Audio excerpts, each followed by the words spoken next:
Hello, I'm Kate Tikhina. You are watching InstaForex News.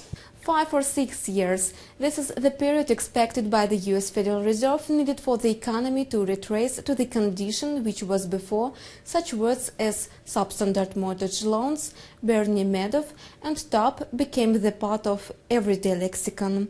And what is worst is that 5 or 6 years can be even the optimistic forecast. As the minutes of the meeting of the Federal Open Market Committee state, held on June 22nd-23rd, the FRS authorities considered that some time will be needed to return to the tempo of economic growth, unemployment and inflation, which will correspond to the target of the central bank. The majority waits that this process will take up to 5 or 6 years, is informed in the minutes. Though the recovery is continuing for a year already, the economy will not revert to the normal stance before 2014-2015.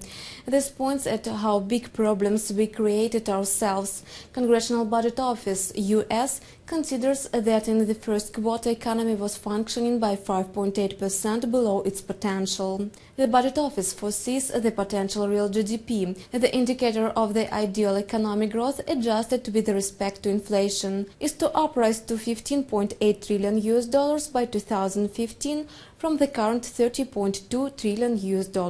To reach such a reading, the GDP should be increasing almost by 4% annually for 5 running years.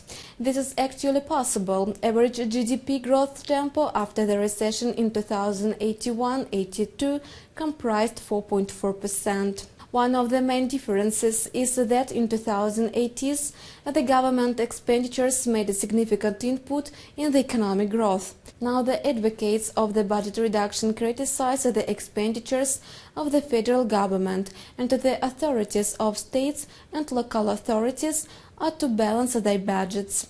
Thus, the public sector is unlikely to make a considerable inflow in the GDP upturn during the next 5 years. It is possible that the contribution will be negative. If the economic advance doesn't strengthen, it will be difficult for labor markets to get back to normal situation by 2015. Suppose that in order the unemployment level is considered normal or at least acceptable, it has to fall from the current 9.5% approximately to 6%. As the labor power is usually growing by around 1% per year, the non-farm payrolls should rise on the average by 160,000 monthly within next 5 years to approach the normal level. It was Forex News provided to you by InstaForex News team. Goodbye.